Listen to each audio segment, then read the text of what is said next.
안녕하세요. 형광펜 성경과 함께하는 성경 공부, 오늘은 미가 4장입니다. 저번 시간까지는 하나님께서 시온이라든지 예루살렘이 죄악으로 가득했었기 때문에 하나님께서 그 재앙을 내리겠다라는 얘기를 계속 하셨었는데, 네, 좀 회복이 돼야 될 것 같지 않겠습니까? 계속 나라가 힘들 수는 없잖아요. 그래서 말일에 이르러서는 여호와의 전에 산이 산들의 꼭대기에 굳게 서며 작은 산들 위에 뛰어나고 민족들이 그리로 몰려갈 것이다. 그래서 이방 나라들까지도 전부 다 하나님의 산에 올라가려고 하는 거거든요. 그래서 우리가 가자, 여호와의 산에 오르자, 그래서 야곱의 하나님의 전에 이르자, 그가 그 도로 우리에게 가르치실 것이다. 유대인들뿐만 아니라 이방인들까지도 예루살렘에 모여드는 것 같은 느낌이 있는데, 이것은 단지 진짜로 예루살렘 지역을 얘기한다라기보다는 좀 더 영적인 의미를 얘기하는 것 같습니다. 이 마리르라고 하는 게 예수님이 다시 오시는 그 재림을 얘기하는 건지 아니면 처음 오셨을 때 그때를 얘기하는 건지 조금 의견이 분분한데, 일단은 예수님이 처음 오셨을 때 이방인들을 향한 구원이 좀 본격적으로 진행이 됐었으니까 아마도 이것을 처음 오셨을 때 그때로 보는 게 맞을 것 같습니다. 그렇게 따지면은 마리르에 이르렀다라는 것은 신약 시대를 얘기하는 거가 되겠죠. 사마리아 여인을 만났을 때도 사마리아 산도 아니고 예루살렘도 아니고 하나님을 예배드릴 때가 오나니 곧 이때라, 그러면서 하나님을 예배하는 자는 신령과 진정으로 예배드릴 것이라 라고 예수님께서 말씀하시지 않습니까? 이런 장소는 중요하지 않아요. 그리고 또 여기 이는 율법이 시온에서부터 나올 것이니라 라는 것도 그 사마리아 여인과 예수님이 대화를 할 때도 예수님이 이걸 얘기했거든요. 그런 걸 통해서 보면 이것은 반드시 요한복음 4장과 연관을 시켜야 되는 부분이기도 합니다. 여호와의 말씀이 예루살렘부터 나올 것임이라. 그가 많은 민족 중에 심판하시며 먼 곳 강한 이방을 판결하시리니 우리가 그 칼을 쳐서 보습을 만들고 창을 쳐서 낫을 만들 것이며 이 나라와 저 나라가 다시는 칼을 들고 서로 치지 아니하며 다시는 전쟁을 연습하지 않겠다. 완전한 평화의 시대가 오는 것 같은 느낌이 있죠. 각 사람이 자기 포도나무 아래와 자기 무화과 나무 아래 앉을 것이라. 그들을 두렵게 할 자가 없으리니 이는 만군의 여호와의 입이 이같이 말씀하셨습니다. 만민이 각각 자기의 신의 이름을 빙자하여 행하오되 오직 우리는 우리 하나님 여호와의 이름을 빙자하여 영원히 행하리로다. 이방인까지도 다 몰려와서 여호와의 전에 와서 여호와의 산에 와서 하나님의 전에 이르렀지 않습니까?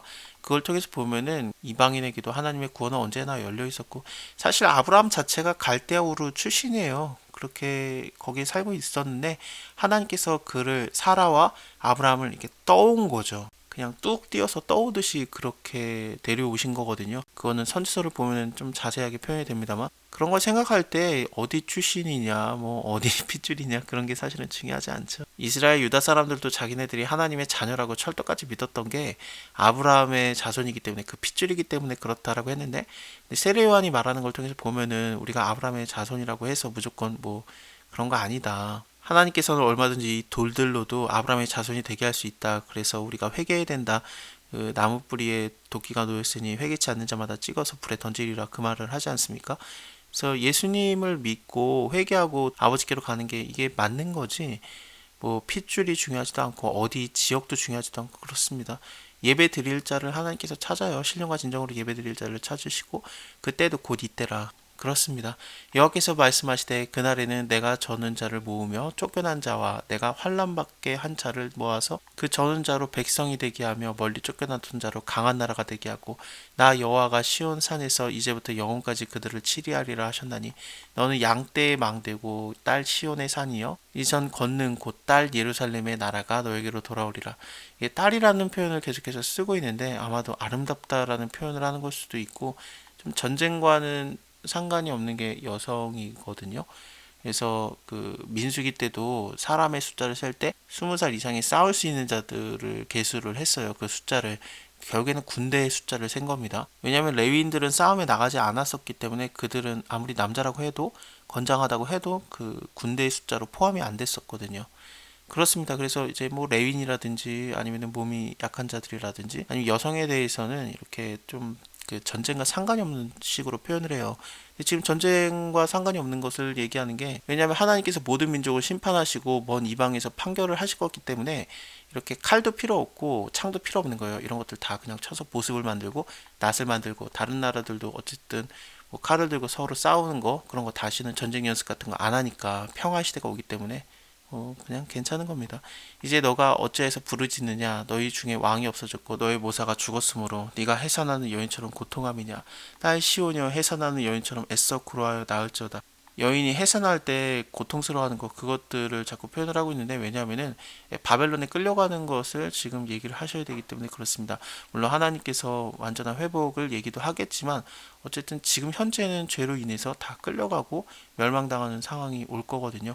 그래서 이렇게 네가 성읍에서 나가서 들에 거하면서 또 바벨론까지 이르러, 그러니까 바벨론까지 끌려가서, 하지만 하나님께서 그 바벨론에서도 구원을 얻게 하시는 거죠.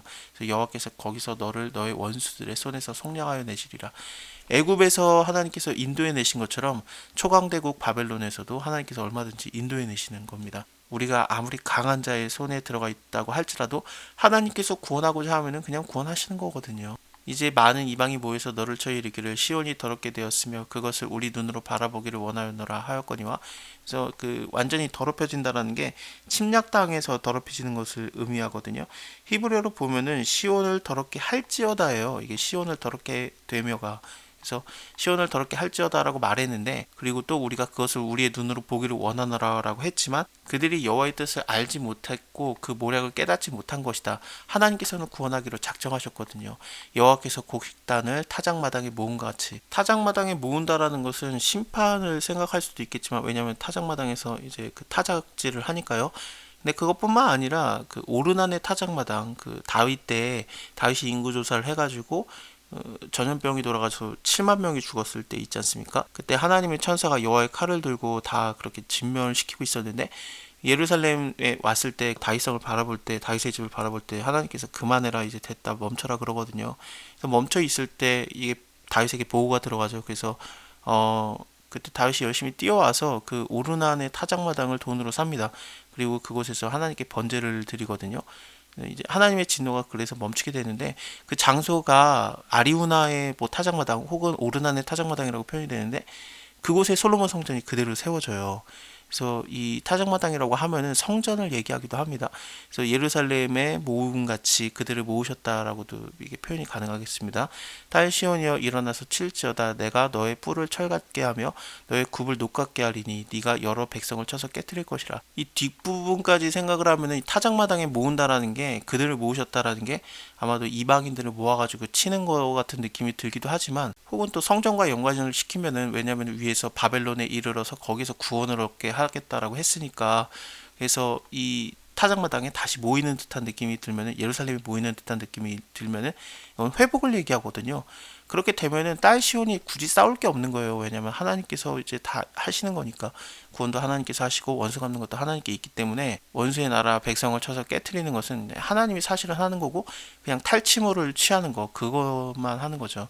마치 가나안 땅, 약속의 땅에 들어가기 전에 그 동쪽에서 모세가 아직 살아있을 때 바사당 옥을 이긴다든지 그런 일들이 있었지 않습니까? 그리고 또 요단강 건너 들어와서도, 물론 모세가 죽은 다음에 여호수아 때 들어왔지만, 그때도 여리고성 무너뜨리는 것도 그냥 하나님이 하셨던 거고, 아이성 때부터는 자기네들이 막 싸우겠다고 스스로 일어나서 싸우고 싶어 해서, 그래 하나님이 니네가 싸워라 그러면서 이제 싸우는 법도 가르쳐주고 그랬어요.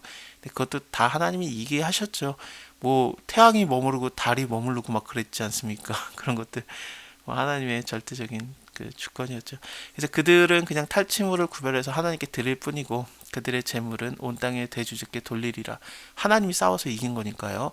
자, 오늘은 여기까지 보고요. 다음에 5장, 우리가 너무나도 그 잘 알고 있는 베들레헴 에브라다야, 너는 유다 족속 중에 작을지라도 이스라엘을 다스릴 자가 너에게서 내게로 나올 것이다 라는, 예수님이 태어났을 때 인용이 되었던 5장을 같이 보겠습니다. 감사합니다. 다음에 뵐게요.